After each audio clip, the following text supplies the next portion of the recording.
I made 25k profit in 6 weeks on a house that had been sitting on the market for 8 months. And by the end of this video, you'll know exactly how I did it and you can do the same. So here's what nobody tells you. I'm fed up of seeing beginners lose their shirts because they followed some guru's fantasy numbers instead of learning how this actually works in the real world. In this video, I'm going to show you the 4 things that separate profitable flips from disasters. 1.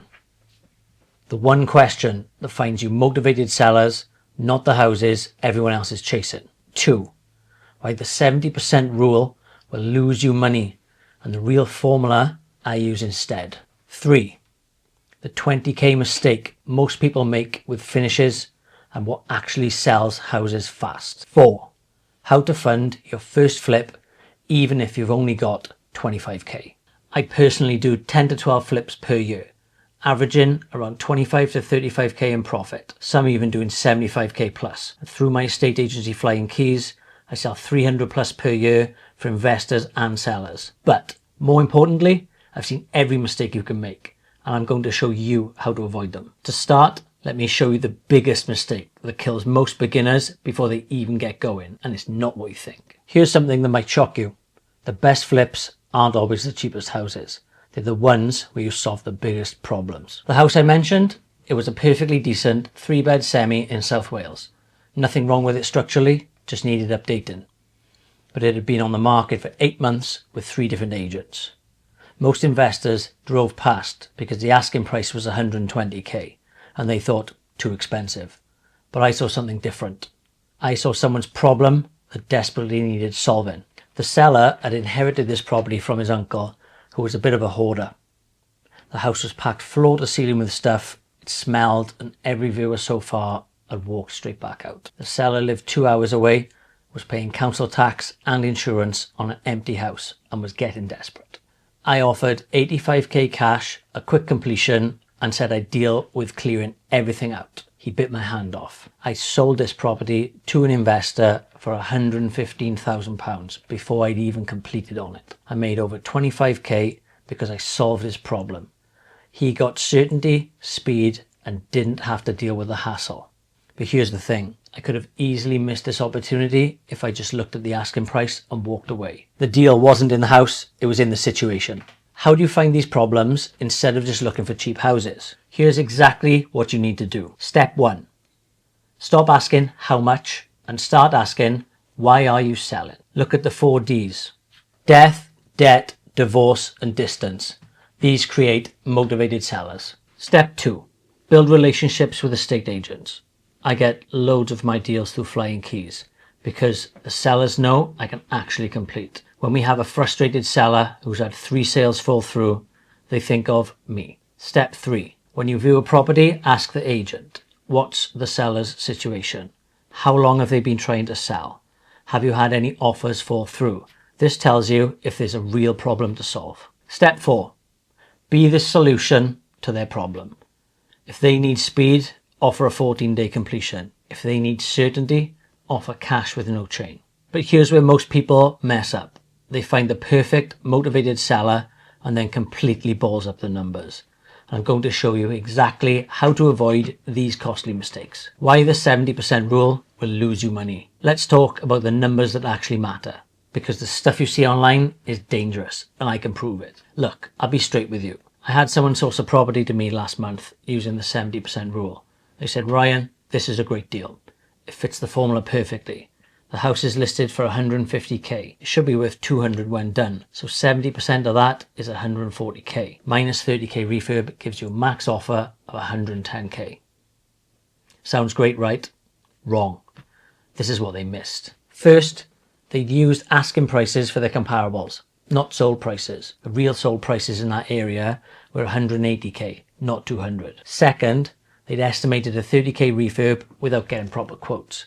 When I got 3 builders out there, the real cost was 45k. So their profitable deal at 110k would have actually lost money. The 70% rule doesn't account for the real world. It's just lazy maths and it'll get you burned. Here's the thing.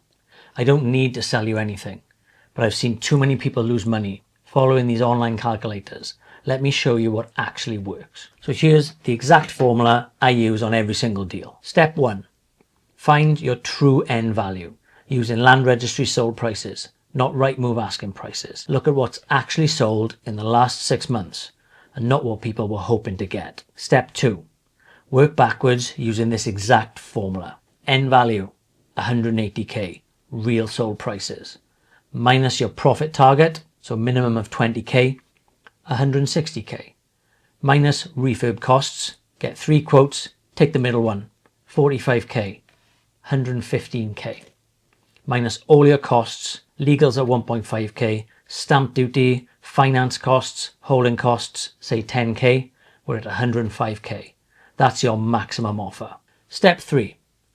Add a 10 to 15% contingency to your refurb budget.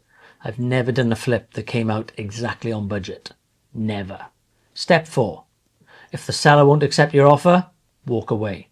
There'll be another one next week. Stop. If you're thinking, but Ryan, that seems really conservative. Good. That's the point. I'd rather make 20k consistently than lose 15k trying to be greedy. Now, even with perfect numbers, you can still get burned if you don't understand what actually sells houses. And this next mistake costs people 20k every single time. The 20k mistake. Flip for buyers, not your taste. Here's something that might surprise you. The best flips aren't the ones with the most expensive finishes. They're the ones that sell fastest. Look, I need to be honest with you about something I see all the time through Flying Keys. I listed a flip last year where the investor had spent an absolute fortune trying to create their dream home. Handleless kitchen units, quartz worktops, underfloor heating throughout, must have cost 25k on the kitchen. Beautiful house, absolutely stunning. Sat on the market for 6 months. Why? Because it was in an area where most buyers were young families on 40k household income. They walked in, saw the expensive looking kitchen and thought, we can't afford to maintain this. And what happens if something breaks? Compare that to another flip I sold in the same area the month before. Simple white shaker kitchen, laminate worktops that looked like wood, standard radiators, maybe cost 8k total. Sold in 2 weeks for the same price. Here's what nobody tells you. Buyers don't want to see your taste. They want to see a blank canvas where they can imagine their own life. So how do you know what your market actually wants? Step 1. Look what's selling quickly in your area. Not just the most expensive. I check sold prices every week and see what's moving fast. Step 2. Stick to neutral colours everywhere. Magnolia, white, grey carpets, white kitchens. Boring? Yes. Profitable? Absolutely. Let them add their own personality. Step 3. Focus 80% of your budget on kitchens and bathrooms. That's where the buyers notice quality, but don't go mad. An 8k kitchen looks a lot like a 15k kitchen. Remember, you're creating a blank canvas, not your dream home. If you find yourself saying, I love this tile, you're probably making a mistake. Before I show you how to fund this, let me ask you something. What's your biggest fear about flipping houses? Comment below, because I read every single one. Right, you found the deal, you've got the numbers, you know what to renovate. But here's where most people hit a wall. They think they need 200k cash to get started. How to fund your first flip, even with just 25k. Let me be honest about something. You probably don't need as much money as you think to flip houses, but you do need to be smart about how you structure it. I've done quick flips where I've bought houses for cash and sold them straight on without any work. That South Wales house I mentioned, I sold it to my investor list for 115k before I even completed on it. I made over 25k without doing any renovation works. But that was because I had cash available from previous deals. When you're starting out, you need to think differently. Here's what nobody tells you about bridging finance. Most lenders will give you 75% of the purchase price plus 100% of the refurb costs. So on a 100k house that needs 30k of work, you'd only need 25k deposit plus fees. That's not 130k, that's 30k to get started. The reality is, if you're waiting until you've got 200k in the bank, you'll be waiting forever. I started with about 10k to my name and made it work through creative financing. So here's exactly how you can fund your first flip. Step 1. Start with bridging finance. Yes, it's expensive, 8 to 12%, but it's designed for flips. Most will lend 70 to 75% of the purchase price plus 100% of the refurb costs. Step 2. Find private investors for the deposit. I've borrowed from private investors who understand property, accountants, clients, even family with money sitting in a 2% savings account. Offer them 8 to 12% annual return. It's better than their bank. Step 3. Keep 20% cash back for contingencies. Never put every penny into the deal. You'll need the money for unexpected costs. And trust me, there will always be unexpected costs. Step 4. Consider joint ventures. Find someone with money who wants to learn, do the work, they provide the capital, you split the profit 50-50. Here's what nobody tells you about private investors.